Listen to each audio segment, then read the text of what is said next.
Hello. So I just wanted to do a little blog or vlog or whatever you call it today.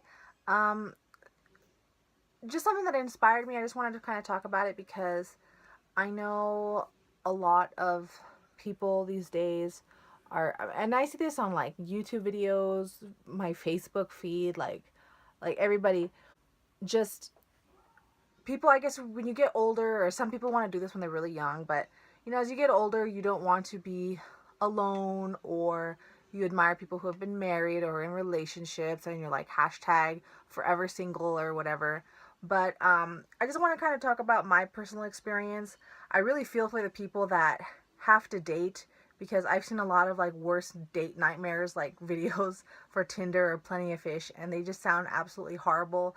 I cannot imagine going through, and I really feel for the people that go through these motions, trying to date, and you meet like scumbags or gold digging chicks, or I mean like just a slew of awful people before you find someone that's normal and right for you. And I just wanted to say, if you're feeling like that, like if you're like hashtag forever single or whatever. I remember when I was at a church one time, and the pastor said something that really made sense to me. And I guess I kind of followed this without even knowing it. And I guess that's what leads me to have, somewhat of a successful marriage. I mean, not all marriages are perfect or relationships are perfect. If you think it's going to be all rainbows and puppies, like you're in for a rude awakening, because it's not. It's a lot of hard work, just the way you put in a lot of hard work at your job or at school or whatever. It's hard work forever. So if you cannot comprehend that forever you're going to be putting in work in something, then maybe you need to work on yourself first. And I remember what the pastor was saying, that a lot of people, relationships don't work out, or men or women keep finding these scumbags, keep dating them for a long time, and they're just like sucking your soul. It's like when you are whole as a person and you go out and date someone, if you're already a whole as a person, I mean like whole, like you love yourself, there's people that love you, you have a good job, you're financially stable, you're independent, you have your own things, like all these things that make you whole as a person. You're healthy. And I'm not saying like unhealthy people are not whole. It's just like if you are battling something that you can overcome, like in that sense, and you can become healthy again. That's kind of what I mean. Like, so if you're a whole as a person and then you go out and try and date and find someone, chances are you're gonna not go through this whole slew of idiots. And of course, there's exceptions to the rules for everything. So don't take my words in stone about it. But um, I notice that a lot of relationships end up more successfully when you go out and find someone when you're already whole.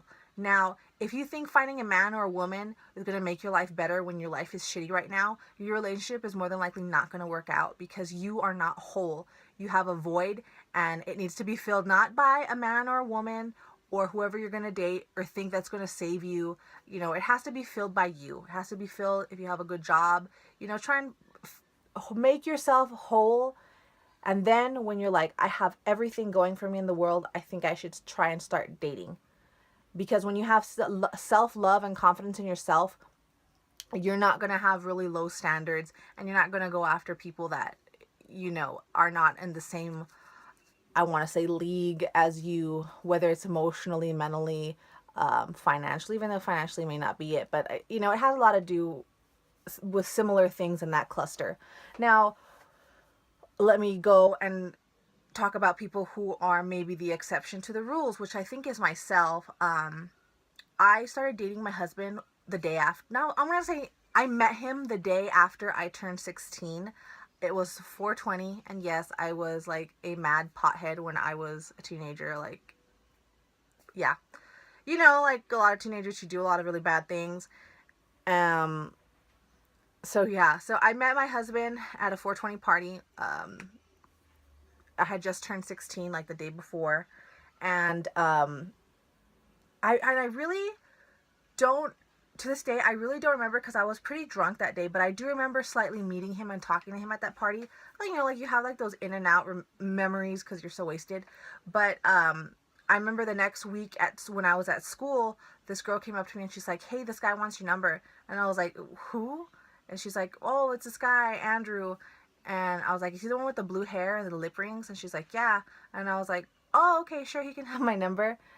And at that time, of course, I was so desperate for a date that as long as you weren't ugly, like, and I'm not even meaning like drop dead gorgeous. If you, as long as you were like an average good looking man, I would probably date you.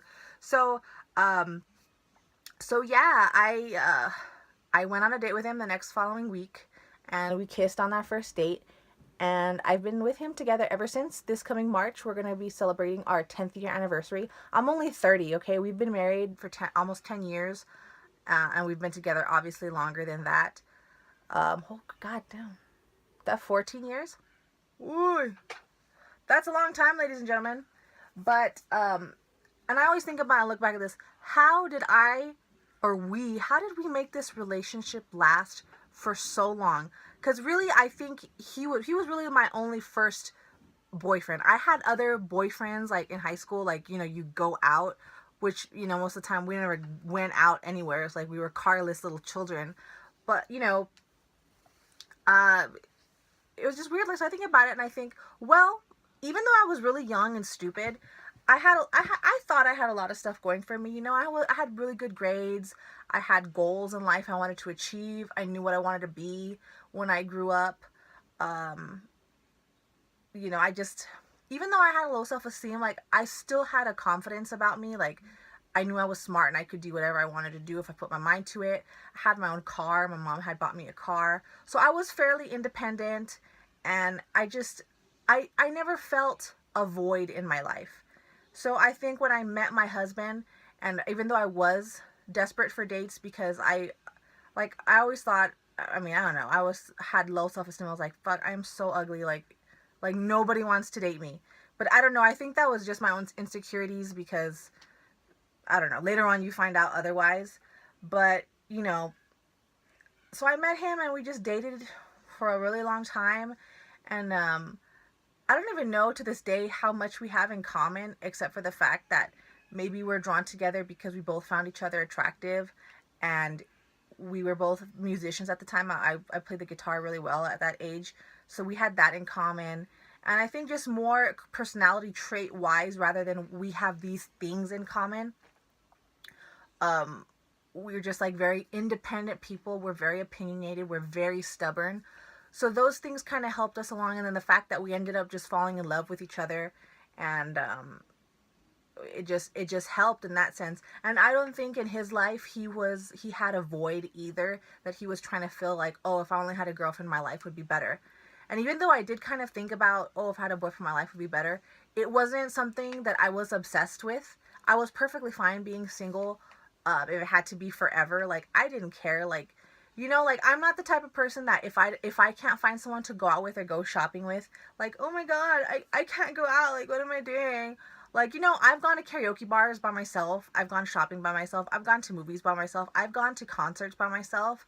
So, like, in that sense, I'm independent where I don't need to be with someone to have a good time. Like, I can always make friends with people because I'm a really friendly person. So, you know, I ended up getting pregnant with my husband, and then we got married. So I got pregnant when I was 19. We got married when I was 20, about to be 21. And then we had our second child, you know, 3 years ago. So all these things, I think, is just, if you're always having trouble trying to find people, look at your life and say, okay, how do you look at love? If you look at love like some fairy tale, or you're getting love reference, or you're trying to base it off like a movie, with, you know, which are things that are just, they're fiction, they're not real. You know, just, I don't know what I'm trying to say with this video. I just feel really bad for people who try and date. I have a lot of friends, and I know, and I'm sure you do too, you know, tons and tons of people who are divorced because they got married for the wrong reasons. They got married because you got pregnant and you were forced into it. Generations is just so selfish. It's, you know, instant gratification. So if the first sign you have a problem with a relationship, people just want to like jet, and that's not cool. Obviously use common sense. If there's like a major problem, like you're just starting out dating and you realize, okay, this person is a raging alcoholic and they're not like the happy type, they're like very aggressive and they break things and get like, like just drop. I don't care how good looking they are. You cannot fix someone. No one will ever change for you. It's what they want to do if they want to change. And this is like a serious problem that a lot of women have. I don't know why we think we can change people. It doesn't happen. Like, you can't fucking change someone. Like, grow up. And I see people like on my Facebook feed, like, I swear, just someone I know, this person date someone new, and all of a sudden within a month this person is the love of her life. Oh my god, the world is just raining snowflakes and bubblegum and shit. And then 2 months later she breaks up with them, and then another month later she dates someone else, and all of a sudden there's pictures of them hanging out, and again she has found the love of her life. Now that is not healthy or normal, and every time I see those posts I cringe, because you care about someone and you can already see the downward spiral that causes. So if you think every time you meet someone and it's really easy to throw the L word around, I would say reevaluate yourself, because there's no way that someone can love someone. In very, very rare circumstances is someone the love of your life after like a month. Okay, I used to have guys tell me they love me all the time when I was younger, and even then I knew there's no possible way you can love someone in like 3 days. Look, dude, like, don't tell me you love me. You're not gonna get laid. You're not gonna get a hand job. You're not gonna get nothing out of me. Okay, like, I can see right through you. And men and women need to, at any age, you need to think about that. Think what love means. It's not it's not a word you could just throw around. Like, it means a lot of things. So yeah, like I said, I just feel really bad because so many people divorce these days. And I had problems in my marriage sometimes, and it seems rocky once in a while. We have problems and whatever, but you work through it because you love someone, you've built something with someone. And it's not easy being single and having to find someone. And it's like you see someone like, oh, well, I like a bad boy. I'm like, okay, you like a bad boy, like, you like someone to look like a bad boy, or you really like a bad boy? Like, do you enjoy getting punched in the face? Like, I like that kind of bad boy, like an abusive boyfriend? Or do you like a really nice guy who works hard and has really good morals and ethics, but just dresses like a bad boy? Like, there's so many men and women who date based off some silly idea. Well, I like this, but those people that are always like this are like assholes. Like, so you got to find the pattern. How are you dating? It's ridiculous. But yeah, so I just kind of wanted to share that. I don't know if it'll help anyone. Probably rambling just a little bit too much here. But again, I just had to say something because I feel so bad for people who are going through the dating game, and it sucks. It sounds terrible, and no one should be alone. But at the same time, you really got to pick and choose who you're going on dates with and who you're sharing your bed with. Like, oh my god. So yeah, that's the end of my rambling. At least you got to know a little bit about my marriage. People come to me with advice for all the time, and I'm just like, I don't know what to tell you. I kind of just fell into this and I never got out, which I'm glad I didn't. I have a really good life with my husband, but yeah, it's nuts. So yeah, that's just my little advice column for the day. Have a very good night and happy holidays. I'll have more tutorials coming up because I have a lot of things I need to sew. So I will share that knowledge with you. Okay? Laters!